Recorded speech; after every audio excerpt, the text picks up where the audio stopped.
नमस्तेऽस्तु भगवन् विश्वेश्वराय महादेवाय त्र्यम्बकाय त्रिपुरान्तकाय त्रिकालाग्निकालाय कालाग्निरुद्राय नीलकण्ठाय मृत्युञ्जयाय सर्वेश्वराय सदाशिवाय श्रीमन्महादेवाय नमः। ॐ सहना भवतु सहनौ भुनक्तु सह वीर्यं करवावहै तेजस्विनावधीतमस्तु मा विद्विषावहै। ॐ शान्ति शान्ति शान्तिः।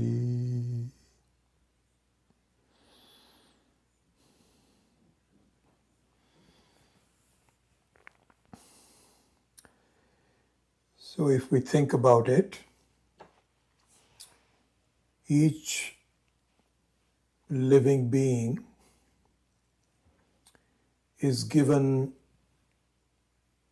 lots of instruments in order to travel through our lives. So we are given a pair of eyes with which we can negotiate our way through lighted areas, identify objects. In fact, we just did Shanti, Shanti, Shanti, as you know very well, that those three stand for Adi Bhautika, Adi Daivika, and Adhyatmika. So that means that we are given three kinds of instruments in our disposal to utilize in a manner that is beneficial to us. So one of them is the very bhutas. Bhutas here means generally, it can be taken either way, Thavara and Jangama both, but generally means things. So inert things, food for instance, and other equipments that we can use, cars, bicycles, etc., etc. So they fall under Adi Bhautika. And then we have Adi Daivika. So Adi Daivika means the ones that are given to us in the form of certain powers that help us. An easy way to understand that is the sun. So without the sun, we could not see anything. Sun means all the energy related to the sun as well, batteries. One shouldn't say, I don't need the sun, I can have my own Tesla batteries. No. A Tesla batteries also depends on the sun. And so the sun is the source of allowing us to see things. And finally, we have Adhyatmika, which means our inner instruments within our own body, like the eyes. So if you look at the contribution of all three towards just the normal powers that we have at our disposal, so we have things that we can see, we have the help of the devatas in the form of sun and other devatas, pranaha, for Vayu, etc., etc. All those, are so many devatas that seemingly or unseemingly are helping us. And then we have our own inner instruments, Adhyatmika, eyes, nose, ears, smell, etc., etc. And so those are, of course, the Jnanendriyas. And we also have the Karmendriyas. We have our hands, we have our legs, etc., that we can use to perambulate and go around and make ourselves more comfortable, more progressed, not progressive, but more progressed in our life. So anyway, what I'm saying is that we are given a number of instruments at our disposal. And part of that is to how to utilize them properly. Many of them are very natural. We don't have to be trained. You just have to open your eyes to see. Nobody says to the child, please open your eyes. It opens the eyes. Out of all these instruments at our disposal, our Shastra says there is one instrument which is the most subtle and the most powerful. Out of all the instruments, which one is that? It is our mind. It is so powerful that it oversees and interprets everything, all the other instruments that we have, eyes, ears, hands, etc. It is, in fact, the controlling factor that allows us to either get into trouble, either go into wrong areas, very, very possible. Gita says, Sri Krishna says in the Gita, that your mind is your best friend or it can be your worst enemy. Depends on how you utilize it. This is very important and a very powerful instrument that Ishvara has given us. And it is purely up to us on how we utilize it, how we manage our lives, how we manage the passage of life. Where do we go? If we don't utilize it properly, then we can have huge problems. We can become criminals. Even if we don't become criminals and we stay sane and helpful and all that, even there, the mind keeps us in bondage. In the bondage in the sense that really don't leave this life with any sense of fulfillment. When you die, you have all of your accomplishments and all your regrets, and there are more regrets than accomplishments that accompany you, and you start all over again. So the mind can be an instrument for keeping us in bondage, and the same mind, Shastra says, can be utilized to free yourself from a limited being to an unlimited being. The mind can do that.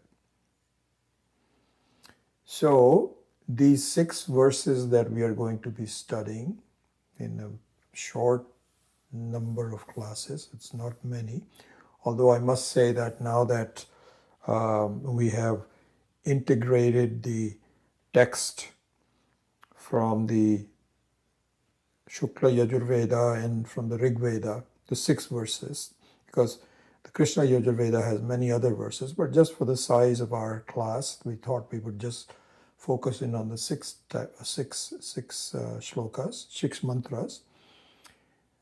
And now that we have done that, then we have discovered that these mantras have swaras, intonations. And so they have an added benefit. If you just read prose, then it has some effect, comes later. But if it's a poetry, and poetry set in tone, which is what most of the Shastra is, not most, but much of the Shastra, then you have an added benefit that your mind can be focused on the right things and you enjoy it, like you enjoy music. Music is a very beautiful creation by the Ishvara. How it calms you down, or it can rev you up in Rajasic music. But music is a very powerful instrument. And so the Vedic intonations also provide you with an added dimension. Not only can you understand what it's saying, but you enjoy and you could repeat it. So I think we have discovered that with this wonderful ladies singing, which we will make an integral part of this.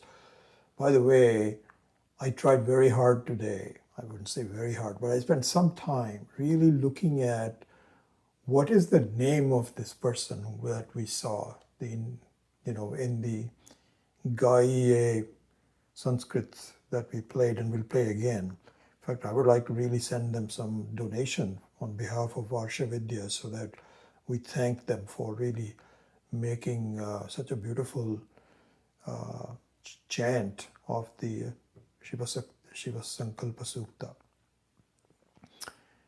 And so now that we have made that part of it, I think the number of classes that we might have may expand a little bit. So I'll go over into all of that.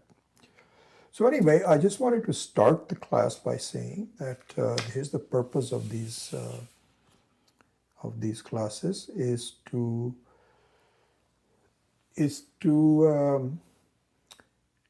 get a guidance from the Shastra as to what is the best way for us to direct our mind so that it is helpful to me to such an extent that it actually frees me from any sense of limitations in my life while I'm alive. You can't do this while you're dead. There's a lot of people who feel that this life is wasted, but if I do some right karma and this, that, or the other, maybe in the next life I'll be free. That is what Shastra says. That's not going to happen, my dear. You have to do, if you have to see the reality of yourself, you have to do it while you are not only alive, but you are awake. You can't do that in the sleep. You can't do that in the dream. It has to be done while awake. And so, same mind can free you. So, we need to really understand that. Another thing that I'll go into this, and maybe I'm going into too much detail because I'll cover all of this when we begin the actual analysis of the verses and so on. But very briefly, what it is said is that we don't appreciate something until we are acquainted with it. And we cannot be acquainted with it until it is something that is introduced to us, shown to us in a proper way. So at this point, I'm sure that most of us will agree that our concept of the world is much clearer.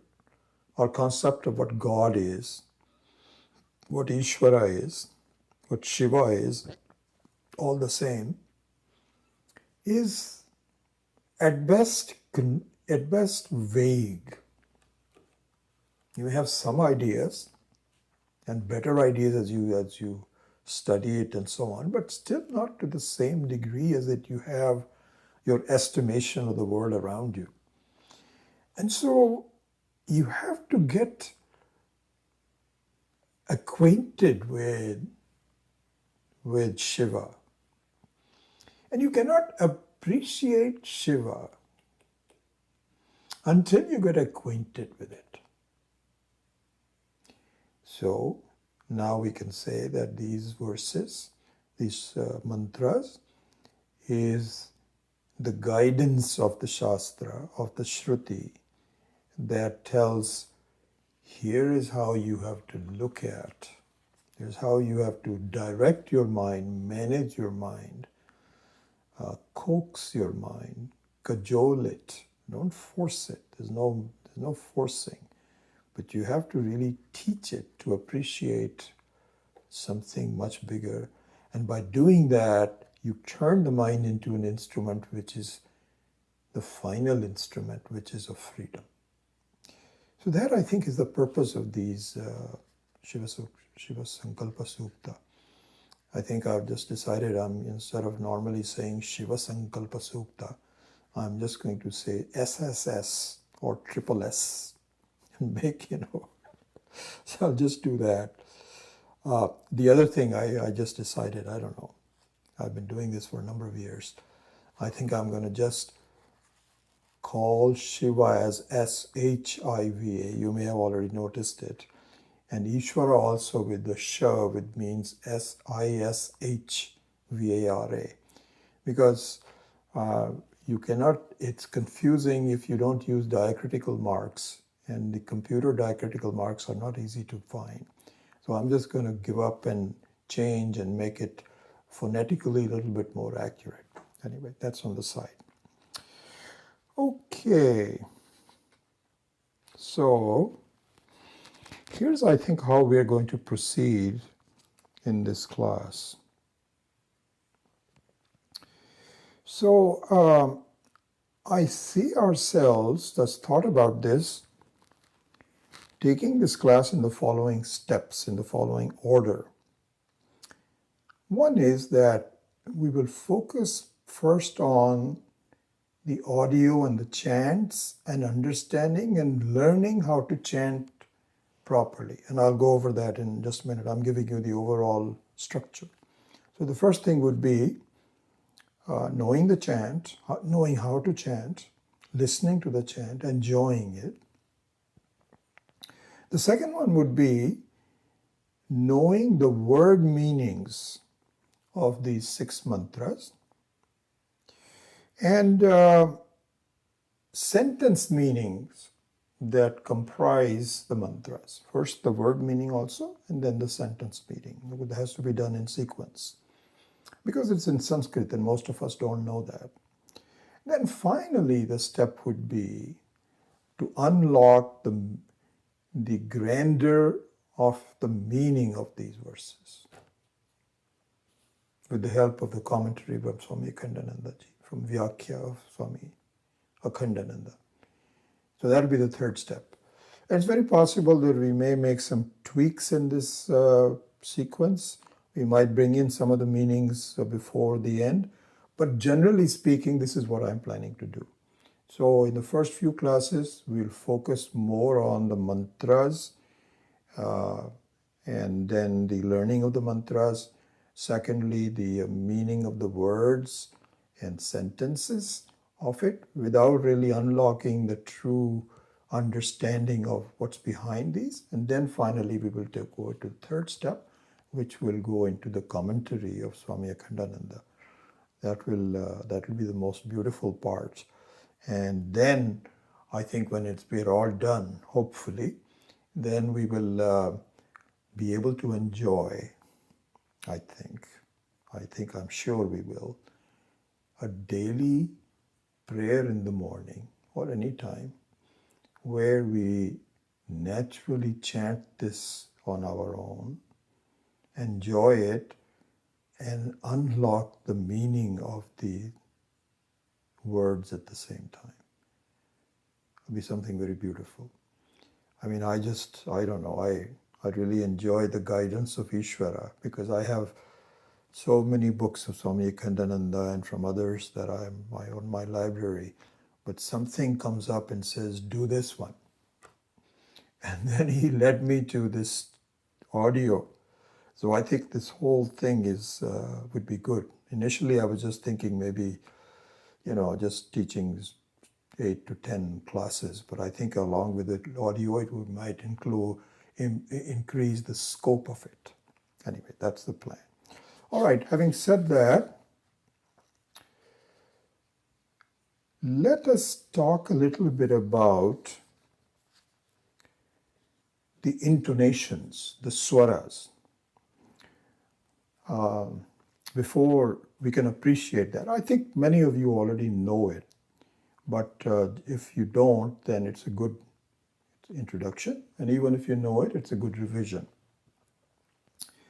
So what the Vedic intonations, what is called swaras, mean is that, as you know, music consists of 7 notes and some sub-notes. So, in the Hindustani system, which I'm familiar with in North India, it will go something like this: Sa re ga ma pa da ni sa, like that. And then this is the ascending and then the descending also. So these are the 7 notes.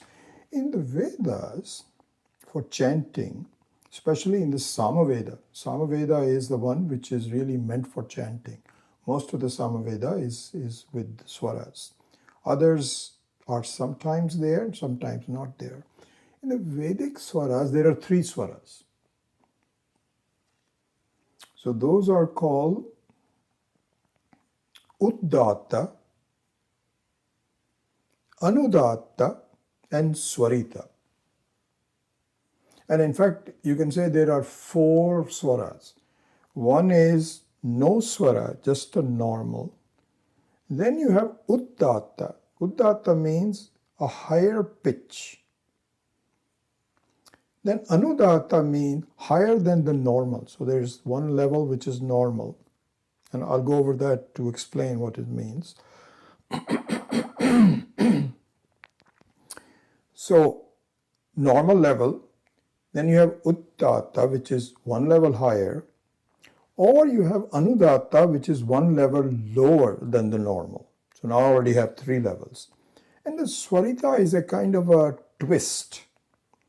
It's not a straight up or down, but it's just, and I have seen that in described, it's hard to describe. You will see that when we chant. It is not just up or down, there is a kind of a twist to it. These are the 4 swaras that we do. So you're very familiar with this, we just chanted. So if you don't have swaras, let's say you don't have any swaras, you just have the plain words. So then it will be Om Sahana Vavatu Sahana Bhunaktu Sahaviryam Karavavahai Tejasvina Vadhitamastuma Vidvishavahai. This is how it would be. But if you add swaras to it, as you know, then it becomes Om Sahana Vavatu Sahana Bhunaktu Sahaviryam Karavavahai. Swarita. Tejasvina vadhitamastuma vidvisha vahai. Om Shanti comes in 2 varieties, if you notice it, which I don't quite understand why, but so the science of phonetics, I just follow it. But then Shanti comes in 2 flavors. One is Shanti, Shanti, Shanti. And the other one that when we chant, if you know, after the Purnamadav Purnamidam, it is not starts with Shanti, it becomes Shanti. It starts with Anudatta, not Udatta. Normally the Shanti is starting with Udatta. But for some reason, following the Purnamadav Purnamidam, that Shanti starts with an Anudatta. So it goes like this: Shanti, Shanti, Shanti. Anyway, all these swaras change the intonations for it. And it's really, I'm sad when people, chant the Gayatri mantra not knowing the swaras. It just, once you know it, you'll say, why don't we people do it correctly? They'll just say, Om Bhurbhava Swahadat Savitur Varenyam Bhargo Devasya Dhimahi Dhiyo Yona. It is something so beautiful. Om Bhurбhuvasvaha Tatsaviturvarenyam Bhargo Devasya Dhimahi Dhiyo Yo Nah Prachodayat. I don't know, whenever I started learning all the languages and so on, I was very fascinated by doing it accurately. That was something that I just, everybody is different. So anyway, this is the science of swaras. Okay? All right, so now let's do this. We will play this lady's song. Just be aware of her swaras. Then what we will do, I think, we'll have time to look at the first verse, repeat the swaras. Just do it first by portions of the mantra and then the whole mantra. And then hopefully we will get some words and sentence meanings of the first mantra only. So I think that this is how much time it will be, and perhaps we can play that audio at the end again, because I think it'll be nice to sort of get used to it. And the idea is that her intonations become your intonations, and you can do it. I wish we could do it together, but we are not in that position. I was thinking that I think I sent you a note saying that probably in the next few weeks we should get together. And for those of you that are here, it would be nice to intonate this together. It would be wonderful. So with that, let me play this lady's song. And I think we'll do the same thing as we did last time, but except that this time I won't hold it in my hand, so it'll be more steady. I'm going to borrow Swamiji's books to raise the level.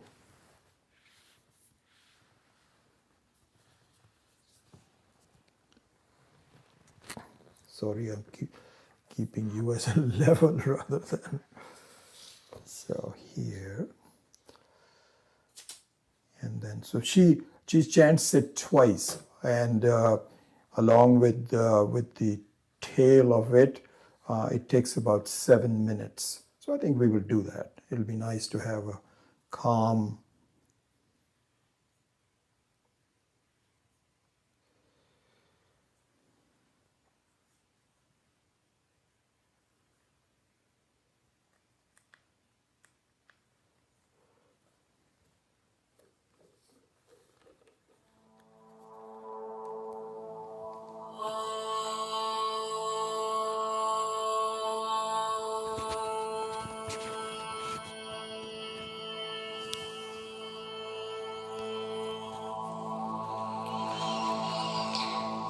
यज्जाग्रतो दूरमुदैति दैवं तदु सुप्तस्य तथैवैति दूरङ्गमं ज्योतिषां ज्योतिरेकं तन्मे मनः शिवसङ्कल्पमस्तु येन कर्माण्यपसो मनीषिणो यज्ञे कृण्वन्ति विदधेषु धीराः यदपूर्वं यक्षमन्तः प्रजानां तन्मे मनः शिवसङ्कल्पमस्तु यत्प्रज्ञानमुत चेतो धृतिश्च यज्ज्योतिरन्तरमृतं प्रजासु यस्मान्नृते किञ्चन कर्म क्रियते तन्मे मनः शिवसङ्कल्पमस्तु येनेदं भूतं भुवनं भविष्यत् परिगृहीतममृतेन सर्वं येन यज्ञस्तायते सप्तहोता तन्मे मनः शिवसङ्कल्पमस्तु यस्मिन् ऋचः सामयजूगुं पुंषि यस्मिन् प्रतिष्ठिता रथनाभाविवाराः यस्मिन् कश्चित्तगुं सर्वमोतं प्रजानां तन्मे मनः शिव सङ्कल्पमस्तु सुषारथिरश्वानि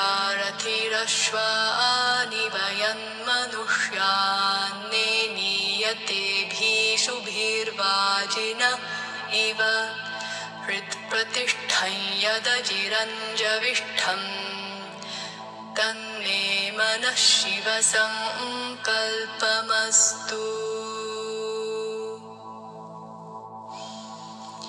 यज्जाग्रतो दूरमुदैति दैवं तदु सुप्तस्य तथैवैति दूरङ्गमं ज्योतिषां ज्योतिरेकं तन्मे मनः शिव सङ्कल्पमस्तु येन कर्माण्यपसो मनीषिणो यज्ञे कृण्वन्ति विदथेषु धीराः यदपूर्वं यक्षमन्तः प्रजानां तन्मे मनः शिव सङ्कल्पमस्तु यत्प्रज्ञानमुत चेतो धृतिश्च यज्ज्योतिरन्तरमृतं प्रजासु यस्मान्नर्ते किञ्चन कर्म क्रियते तन्मे मनः शिव सङ्कल्पमस्तु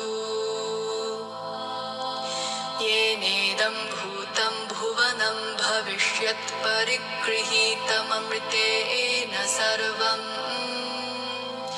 येन यज्ञस्तायते सप्तहोता तन्मे मनः शिव सङ्कल्पमस्तु यस्मिन् ऋचः सामयजूगुंषि यस्मिन् प्रतिष्ठिता रथनाभाविवाराः यस्मिन् कश्चित्तगुं सर्वमोतं प्रजानां तन्मे मनः शिव सङ्कल्पमस्तु सुषारथिरश्वानि वयन्मनुष्यान्नेनीयतेभिषुभिर्वाजिन इव हृत्प्रतिष्ठं यदजिरञ्जविष्ठं तन्मे मनः शिव सङ्कल्पमस्तु तन्मे मनः शिव सङ्कल्पमस्तु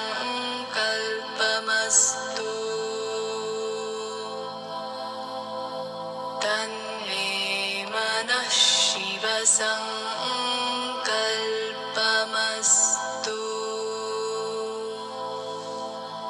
तन्मे मनः शिव सङ्कल्पमस्तु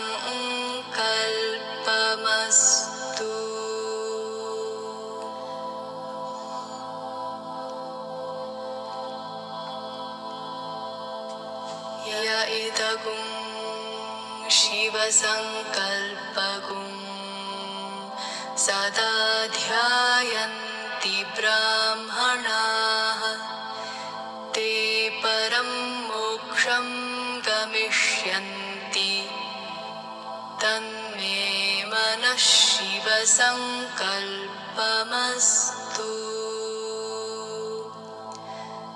तन्मे मनः शिव सङ्कल्पमस्तु तन्मे मनः Shiv सङ्कल्पमस्तु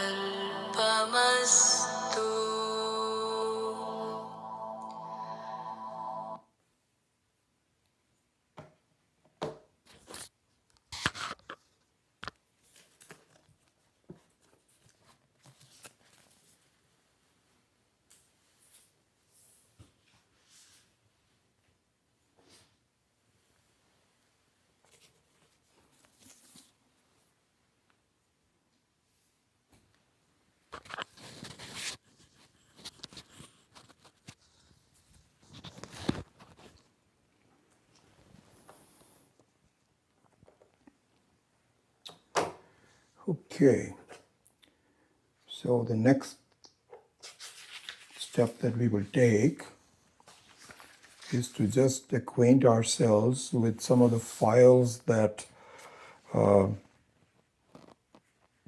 have been uploaded onto our website, and we also uploaded it on the WhatsApp group. So just a very quick summary of that if you haven't had a chance to look at it. So there are 5 files that I kind of collected together over the weekend. So the first file, file number 1 is just the 6 verses in Devanagari in Sanskritam, but with the swaras corrected. There were some swaras that I saw in some internet which were not in sync with this lady's singing. And I'm still not sure who is right, but I have a feeling that because of her pedigree of going with Gaiye Sanskritam and her accuracy of pronunciation, I'm going to go with her. And so I remarked it to make sure, and there weren't really a lot of errors, only a couple of places. So now the swaras match what she has. So this is the first thing.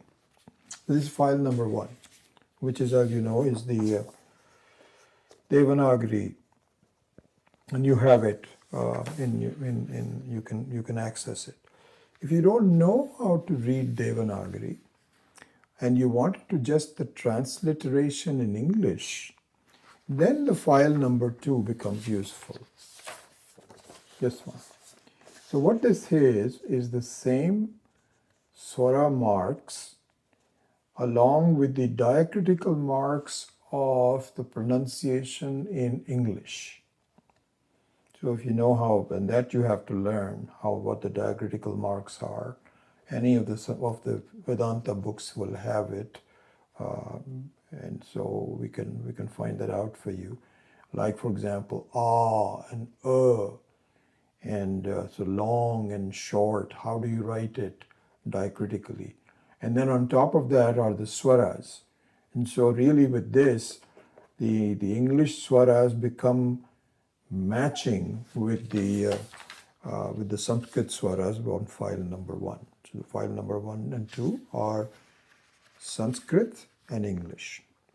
Then in file number 3, there are 2 pages where I'm not quite sure. I think I did this last year because I have a date of August 26, 22. I can't even remember how I did this, but I must have done it, which is just the sentence with the English sentence meaning. And all of this is not as important as when we actually start to analyze it, each word. But for now, I think if you wanted to look at the meaning of the words, and we will go over verse number today, verse number 1. Like for example, it says, just look at the first one, Yat Jagrato Duram, etc. That far-going light of all lights that flies to distances in one's waking state and also in one's sleep. May that, my mind, be filled with beautiful and benevolent thoughts. Just an interpretation. I don't think that I wrote this. It seems a little bit, so it's not the absolute meaning of Mana Shiva Sankalpa Mastu. We will go over that when we see the meanings from Swami Akhandanandaji. Anyway, for whatever it is at least a clean copy of the verse along with an English sentence meaning. That is the file number 3. And file number 4 is the same thing but in Hindi and lifted from the book that I'll be using as the text. In the very front of the book, there is in fact the verse and Swami Akhandanandaji's translation in Hindi. And he has added some more thoughts to it. He hasn't taken it literally, and that's the way it should be done, because he interprets it in a particular fashion, adds a few words here and there to complete his thoughts. And so those are given in Hindi. And those are not the explanation of the whole thing. This is just a translation of the verses. And so that comprises file number 4.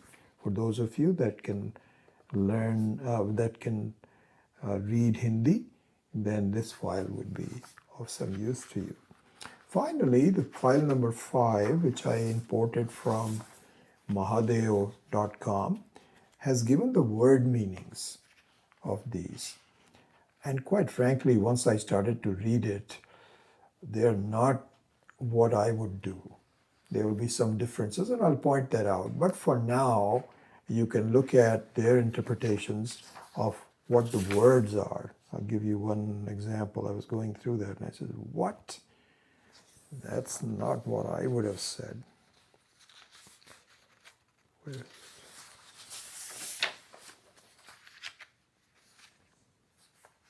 Yeah.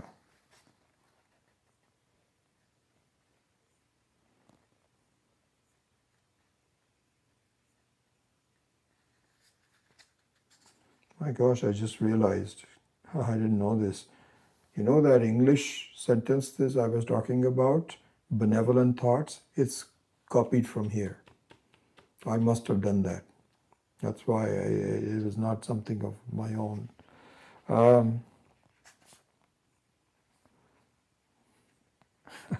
This is very interesting. Yeah, this is purely wrong. I'm sorry. Jyotisham Jyotihi. So Jyotisha is taken, refers to the cosmos from which we derive astrology and astronomy. Jyotisha. And not the meaning here. This means pure light. Prajnanam. So I don't know. I am not sure that I want you to really literally take these words. I'll go through the word meanings, and then so hopefully will be more accurate. So anyway, so this is the file number 5 there's a lot of stuff on the internet, and then one doesn't know whether they are authentic or not, or what the situation is. So anyway, those are the 5 files. Okay. So now the intonations, if we just do this ourselves for the time being. So, if the swaras were not there, then it would be, again, I'm just repeating myself in the way to accentuate the importance of the swaras. It will be Yat Jagrato Duramudaiti Devam, just a flat one.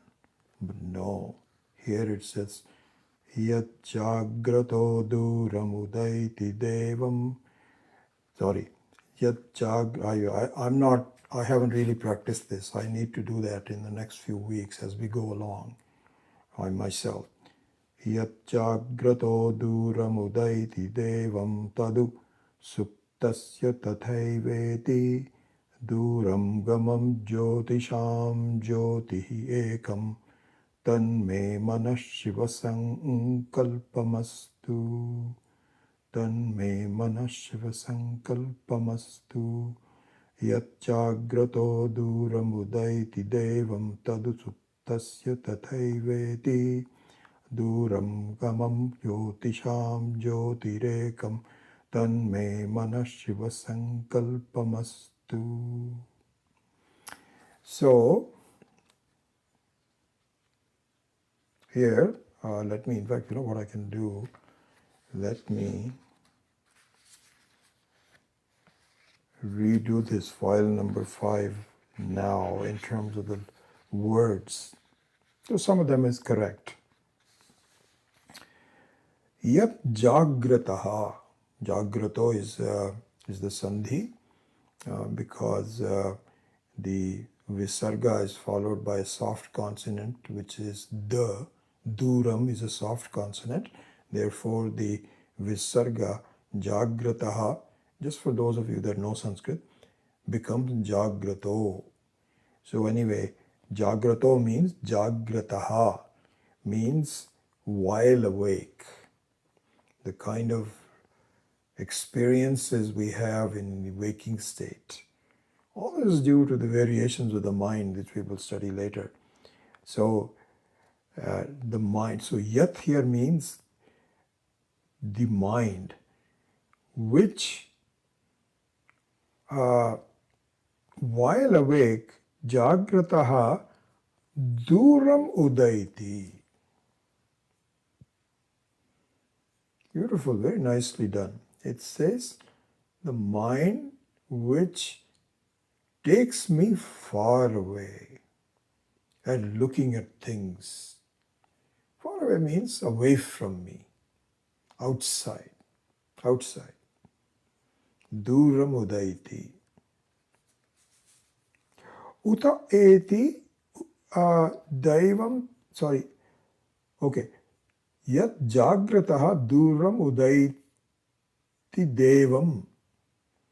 So here, devam here means, we'll study this later, it's also a, devam comes from the dhatu div, which means to reflect consciousness, which is conscious. So the mind is conscious. It borrows the consciousness from me, but it is made out of the sattvika amsha so that it actually reflects me very well. You see the difference? So for example, supposing you are standing in front of a mirror, and also which is part of a wall, then the mirror will reflect you very well, but the wall will not reflect you. You say, well, how did that happen? Because the mirror is made out of a very fine material which is made to reflect what it sees. So this is the mind, which is the daivam. So the mind is like a mirror. It is also away from me. The mind also is not you. It is your instrument, as we said earlier. But an instrument which reflects you very well. So this is the word devam. So yat jagrataha duram udaiti devam. This devam takes you far, makes you see this kalidos, whatever the word is. It makes you see a movie, takes you away from it. So just like you are sitting in a movie and you open your eyes and you're seeing something and it's very far, but you see it, you're absorbed in it. So that's what the mind does. Then the second part of it, tadu suptasya tatha eveti. Tadu suptasya tatha eva eti.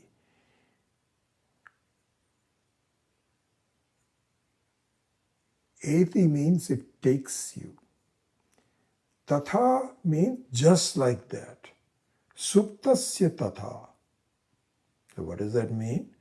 While you are sleeping, this is a very important thing, and we're going to really look into this in more detail in the Mandukya. Really, the two of them, I hadn't planned it this way, can be bookends. This is a short version of the whole thing, whereas the Mandukya is a very detailed version of the same thing. So anyway, what it's saying is that the mind that takes you away while you are awake, seeing different things, and the same mind takes you away while you are sleeping. So here, sleeping means when you are dreaming. So sometimes the word suptaha, it cannot be taken literally, can also mean dreaming. Here it means dreaming. So what happens in the dream is very interesting. There also you see pictures. There also you are taking far away. And you become an observer of a scenery, like a movie. We have talked about this before. There really are two movies going on. One is in your dream and you change that movie. But the sense of it remains the same. You have the same experiences, pleasure, pain, disappointments, accomplishments, same things, very accurately. So that's what he says, tatha eva eti. And so just like jagrataha duram udeti devam tadu suptasya tatha eva eti. So just like you see pictures in a movie in your waking state, you see the similar kind of movies in for a reason. We'll see what the reasons are. Duram gamam. Duram gamam. That means I'll also look at the sentence meaning of Swami Akhandananda in a minute. Duram gamam, one which is capable of taking you far. Because right now, this is what our life is. This is a very big thing we're going to really focus on. As for the path to freedom, is that we are so focused on the things that are not me, that I am neglecting who I am. Really. If you just pause and get acquainted with yourself, which is Shiva, wonderful things will happen. But you have to do that. Right now you're too busy, too involved, too focused. You don't even understand what I am. What am I made out of? What is Shiva? What is my relationship? All of that has to be investigated. Anyway, Duram Gamam here means the one which is responsible for taking you away from yourself. Duram Gamam. Then, Jyotisham Jyoti. Here it becomes a little bit more subtle, and I don't want to go through all the explanations. We'll do that when we do the explanations. But here it means, Jyotisham Jyoti means the light of the light. The light of the light. And anyway, I won't go into too much in details, but let me just say, the refrain, which is the common, which is the important one, Tan me manaha Shiva Sankalpamastu. So, Yat and Tat, that which connects here. Yat Jagrato Tat. Yena Karmani, next one. Tat. Yat Pragyanam. Yat. Yena Idam Bhutam. Yasmin Richaha. Etc. etc. So there's always a reference. That mind, the one he does this, that mind.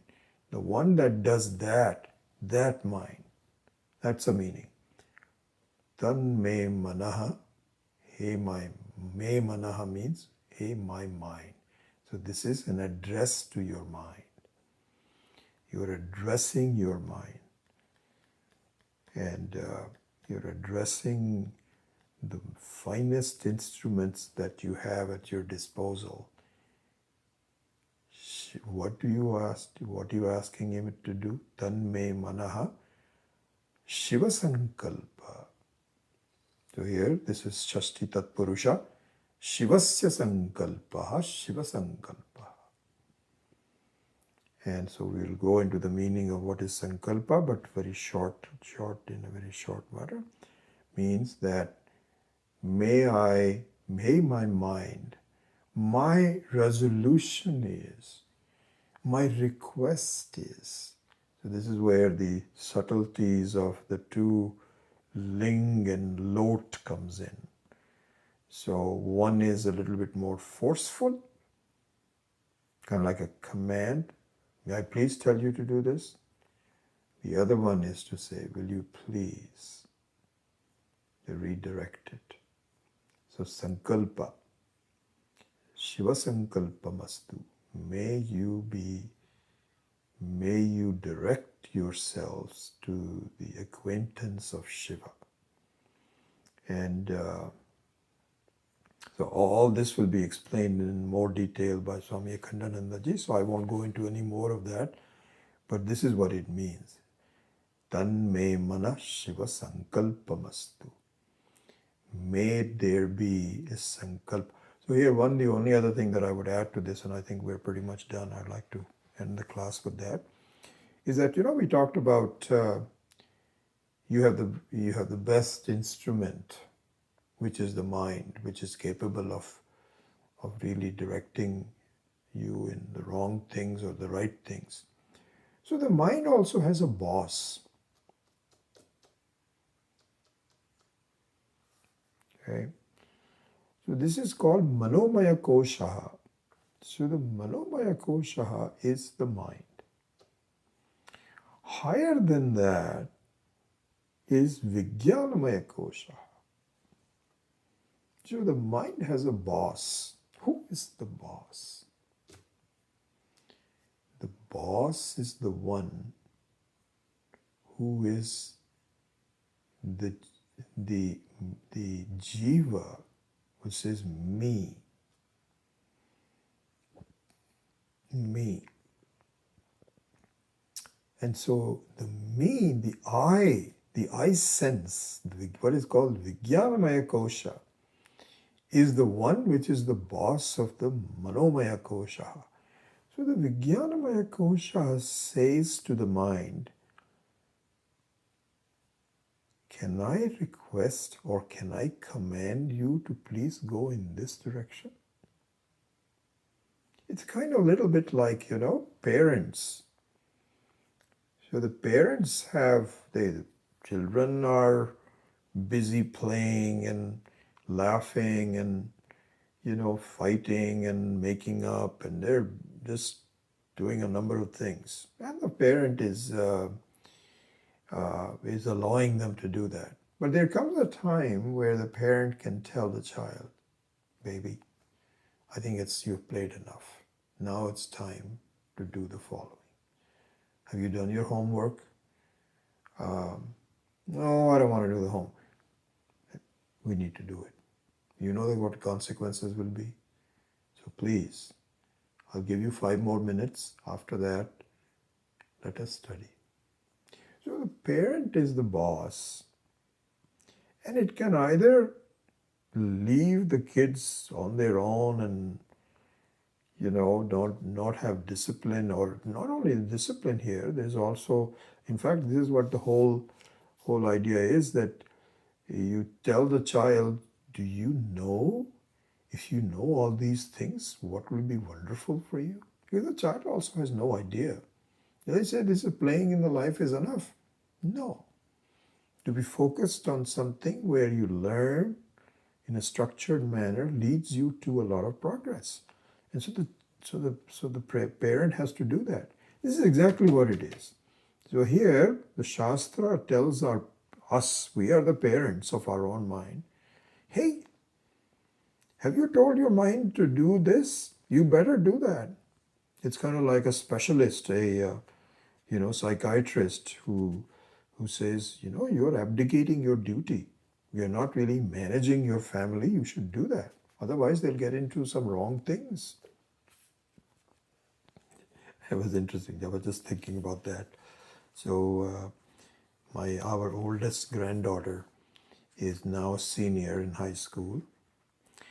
And so she's starting to apply for colleges. And so my son basically, my daughter-in-law doesn't say anything about this. My son says, don't keep on talking about, have you done your application? Let her be alone. I said, okay, I won't ask her, but I'm curious to see. So we were having a conversation, my son and I, my wife and my son and I. And I think he came up with a very beautiful explanation. So I was asking him, where is she applying? Because she's pretty bright and she can apply to some of the top colleges. And it turns out that she's very focused on swimming. And so she's not an Olympic level swimmer, may become one. She's kind of on the edge, but she's not that good of a swimmer. which means you have to go to this, what is called the D1 level colleges where they give you scholarships. But she wants to play for some colleges at the D3 level where there's competition and so on. So she's applying to those colleges that will accept her in the D3. So anyway, the reason I'm all saying all this is because I had a beautiful conversation with my son. He said, Dad, you know, the kids suddenly have lots of time on their hands when they go to college. Which is very true. Now I've forgotten that. I still remember that when I went to college. And, you know, I had to take 4 or 5 classes, but they were all done in about 1/4 of the time. The rest of the time, you are free to do what you want to. You can do some homework, etc. That can either get you in wrong directions or in the right directions. And so my son said it'll be wonderful if she gets into a college where there is competitive swimming because they all relate to each other. They work hard. So all the free time is meant for really focusing. Exactly the same situation. The Shastra says, it says, have you managed your mind? Your mind has to, you have to manage in the sense that, you know, you're working, you're doing some necessary things, you're cooking, but then you have a lot of free time. What do you do with that? So funny. People are going to shows, movies, playing cards, going around in visits, visiting friends, having parties. Where does that take you? What progress is that? Should we not really direct our minds in areas that you are imprisoned, my friend? You need to get out of this. How is that going to happen until you direct your mind? This is what all these things are all about. Anyway, so I think we'll pause at that point.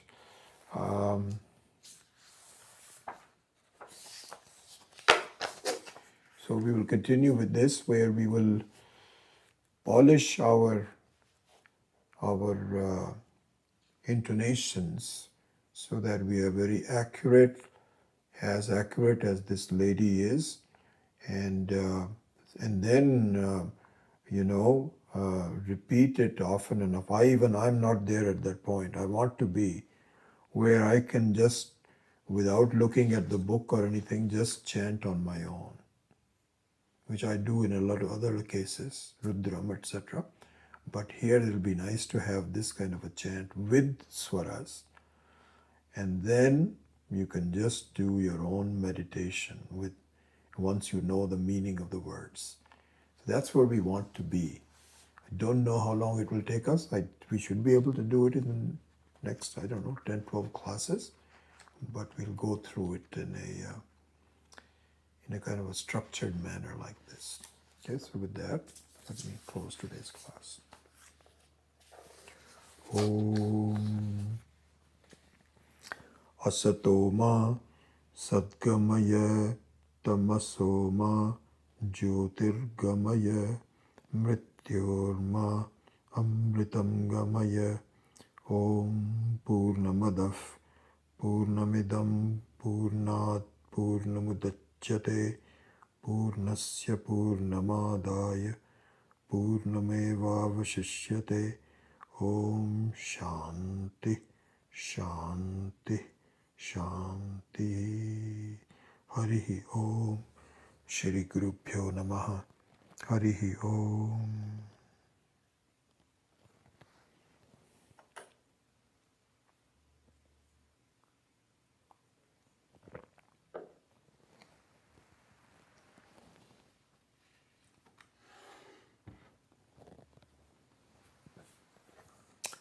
All right.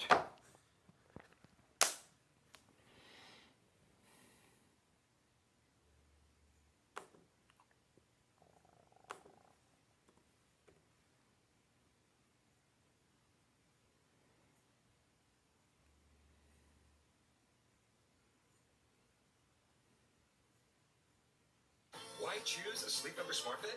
Because only the Sleep Number Climate 360 smart bed lets you What happened? sleep up to 13 degrees cooler or warmer on either side while you book.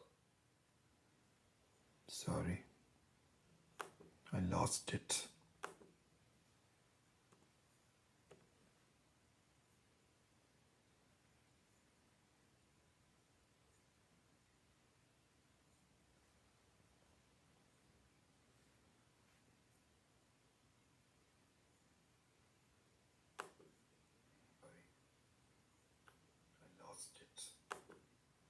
Oh, good. All right, let's see who's all here.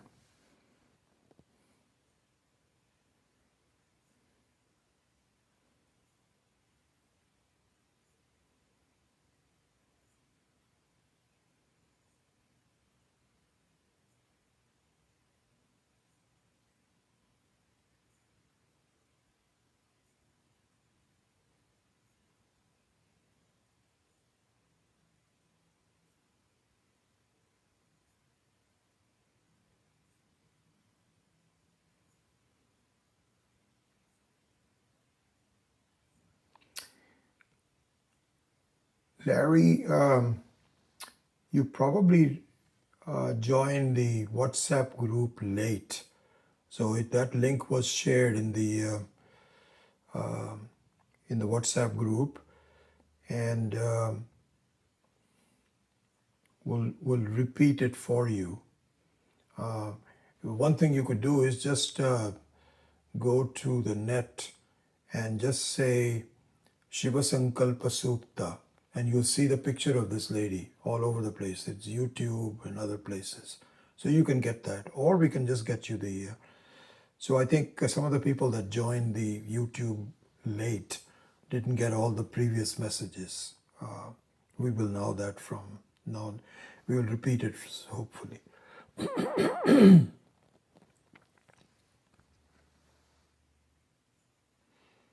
Yes, Mathli, you're right. The Saptaswaras is common both in Carnatic music as well as in Hindustani music. Yep.